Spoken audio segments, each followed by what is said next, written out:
Dr. Deborah Birx is coordinator of the White House Coronavirus Task Force. She is joining us over the phone with more on the public health measures Californians can take to help slow the spread of the coronavirus. And Dr. Birx, thank you for taking the time. I know we want to talk about prevention and how people can keep themselves safe and others as well. But first, if we could, we know the CDC has released some updated testing guidelines. California also just launched into a new effort to provide more and cheaper testing. Those two do seem to be at odds, and I just want to clear it up with you. Who should get tested? So I don't really see them at odds. I see that CDC has written guidelines that can apply across America. And what we do on the task force is we write very specific, what we call governor's reports weekly, that translate those guidelines to very specific recommendations to each and every state based on what that state has experienced with the COVID-19 virus. And so California obviously has been one of our states of highest concerns since the end of May. And I think what we really, with the message we want to carry forward to every Californian, particularly those in the Central Valley or have relatives living in the Central Valley, that although the virus spread is getting better in some of the large metros from Los Angeles up to San Francisco, it is not improving at the same rate in the Central Valley. In fact, we see more counties and more of the metro areas in the Central Valley with increased spread. And so going into Labor Day weekend, we really need every single California following the common sense guidelines of wearing a mask, social distancing, really not engaging in crowded neighborhood or family parties so that we can protect each other going into Labor Day in a way that we weren't as good in Memorial Day.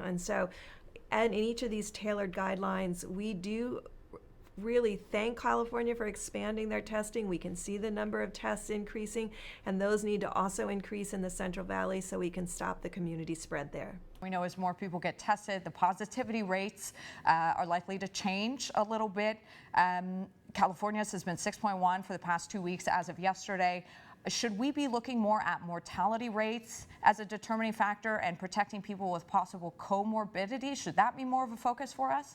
So there's two sides of that equation. So it's really important to understand that community spread and increasing cases, which is reflected by your increased test positivity rates, then lead in a few more weeks to increased hospitalizations because the spread moves from those that are asymptomatic but contagious into those who are more vulnerable. And those hospitalizations are then leading to that mortality figure that you note. And so the hospitalizations and the mortality is a lagging indicator of what has happened 3 and 4 weeks previously. And that's why we watch all of that data together. We continually triangulate that data. I know California is continuing to suffer significant daily deaths, and we mourn every Californian, but we can stop this community spread and we can stop the number of hospitalizations if we follow these common sense pathway forward of protecting one another by wearing our masks, social distancing, not having parties, particularly protecting the vulnerable and making sure we wash our hands. Yeah, Doctor, this goes along with that. We have a school in our area. It's a private faith-based school. They've been defying state and local orders, reopening to students in-person learning, and they based this decision off of one of their parents, who's a pathologist, who did a study of students, staff, and parents, and he suggests 59% of them all have antibodies for COVID and that the school has herd immunity.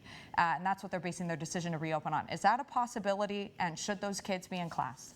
Well, first, we tell every single school around the country to follow their local guidelines because it's the individuals on the ground that's closest to this experience that can make and help make those decisions, working with the health department and the school district.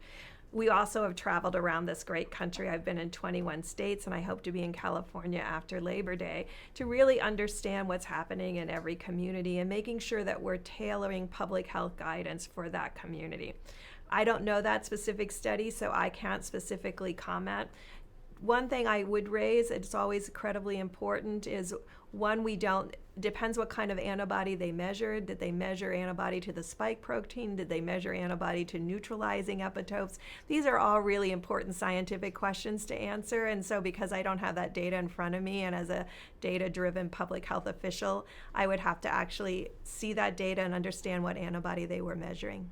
And Doctor, I know we got to go. We know concerns with flu, COVID overlapping this season. How important is it for people to just protect themselves, get the flu vaccine? Well, first and foremost, we encourage everyone to get a flu vaccine, as we do every single year, because there are individuals, particularly pregnant women and young children and the elderly, that have particularly rocky courses with flu. I know this COVID epidemic has been confusing to people because we have a very broad spectrum of disease, from people who have asymptomatic disease all the way to mild to moderate to very severe disease. And it's impossible to predict to the person across from you what kind of disease outcome they will have. And so flu is a bit more predictable, and so we encourage everyone to get their flu shot.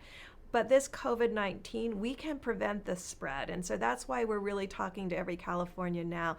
Really do these common sense pieces. So coming into the fall, our cases are low, our hospitalizations are low, and we have really brought down that mortality. Excellent. Dr. Deborah Birx, thank you so much for joining us, and take care of yourself. Stay safe.